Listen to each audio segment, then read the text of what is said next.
السلام عليكم ورحمة الله وبركاته. ازيكم حبايب قلبي؟ عاملين ايه؟ يا رب تكونوا في احسن صحة واحسن حال.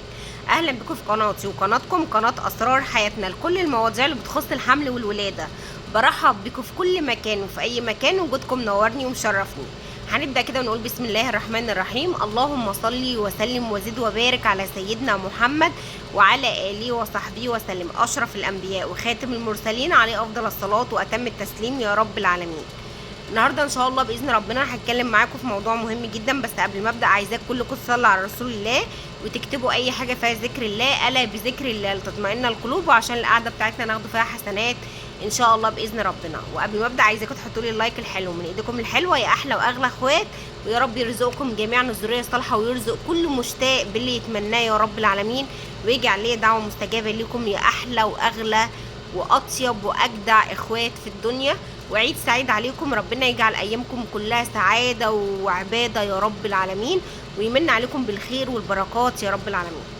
الفيديو بتاع النهارده هقولك مشروب لو خدتيه مش هيجي عليكي العيد الا لو انت حامل ان شاء الله، وربنا يفرحكم ان شاء الله ويدخل فرحه العيد وفرحه الحمل عليكم باذن رب العالمين. المشروب ده مهم جدا جدا جدا. المشروب ده لو خدتيه هيظبط معاكي الهرمونات، هينظم معاكي الهرمونات، دي اول حاجه واهم حاجه، لان الهرمونات لو ما انتظمتش معاكي ده بيكون سبب في ان ما يحصلش معاكي حمل. فخلي بالك كويس جدا من النقطه دي. الهرمونات لو ما انتظمتش معاكي ده بيكون سبب ان ما يحصلش معاكي حمل. تمام؟ لو الهرمونات فيها مشكله بيكون عندك تكيسات، بيكون عندك ضعف تبويض، بيكون عندك ممكن يظهر لك اكياس على المبيض، ممكن البويضه ما تطلعش من مكانها، ممكن البويضه ما تكبرش، ممكن الدوره ما تجيش في ميعادها او الدوره ما تجيش منتظمه. فبيحصل كوارث ومشاكل كتير جدا بسبب عدم انتظام الهرمونات. تمام؟ ده اول حاجه. تاني حاجه ان المشروب ده بيزود عدد البويضات، فبيساعدك على خروج اكثر من بويضه صالحه للاخصاب. المشروب ده قوي جدا في ان هو يزود معاكي عدد البويضات الصالحه للاخصاب، فبالتالي يحصل معاكي حمل سواء كان في طفل واحد او في توأم. لان انا اعرف ناس يعني خدت المشروب ده على سن يحصل معاها حمل وربنا اكرمها بالحمل في توأم، واعرف ناس خدت المشروب ده على سن يعني ينشط معاها التبويض وربنا اكرمها وخرج اكثر من بويضه وحصل معاها حمل في توأم. فالمشروب ده قوي جدا جدا جدا في ان هو كمان يساعدك على خروج اكثر من بويضه لحدوث الحمل في توأم ان شاء الله باذن ربنا. الحاجه اللي بعد كده ان انت المشروب ده بيساعدك على خروج البويضه من الحويصله بتاعتها، يعني خروج بويضه صالحه للاخصاب، لان ساعات البويضه بتتغلف مكانها وما تخرجش من الجويرب اللي فيها، وبالتالي ما يحصلش معاكي التلقيح، ما يحصلش الحمل، وبالتالي الدوره تتاخر عليكي وتلاقي الدوره مش منتظمه وعندك مشاكل انت مش عارفه ايه سببها. فالمشروب ده بينبه المبيض لخروج البويضات، فبالتالي يساعدك على خروج بويضات صالحه للاخصاب. تمام؟ انا اعرف كذا حد من المتابعين هنا ما شاء الله خدوا المشروب ده حملوا في توائم، وفي ناس كان عندها نسبه وراثه وفي ناس لا. المشروب ده عباره عن ايه؟ اولا كده المشروب ده بتعمليه ازاي؟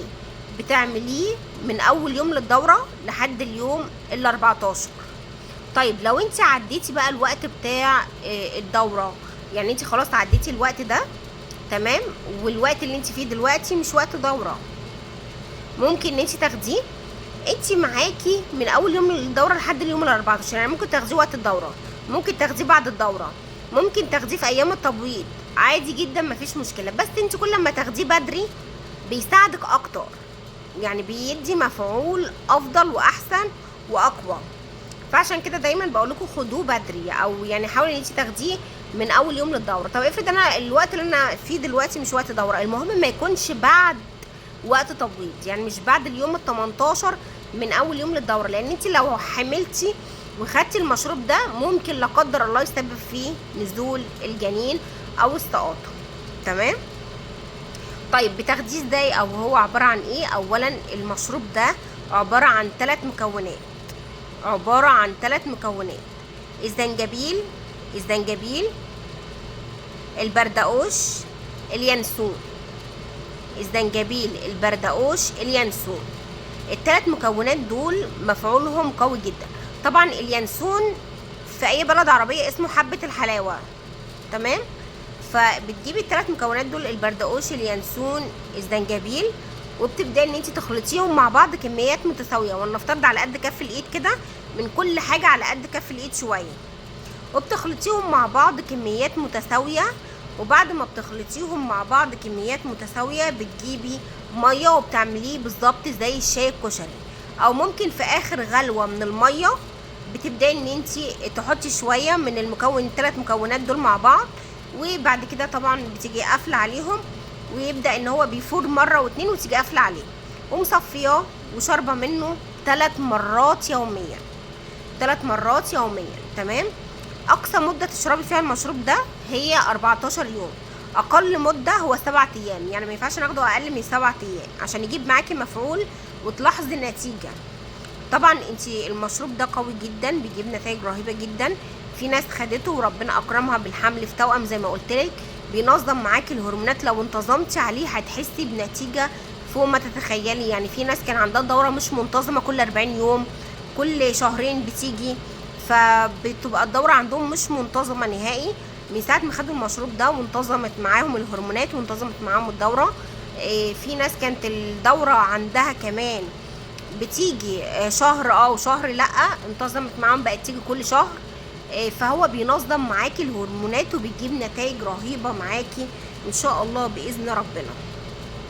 جربي الطريقه دي وتوكلي على الله واعملي اللي عليكي. يا رب يرزقكم جميعا الخلقه التامه المعافاه، ويرزق كل مشتاق يا رب العالمين، ويجعل لي دعوه مستجابه لكم ان شاء الله يا احلى واغلى اخوات.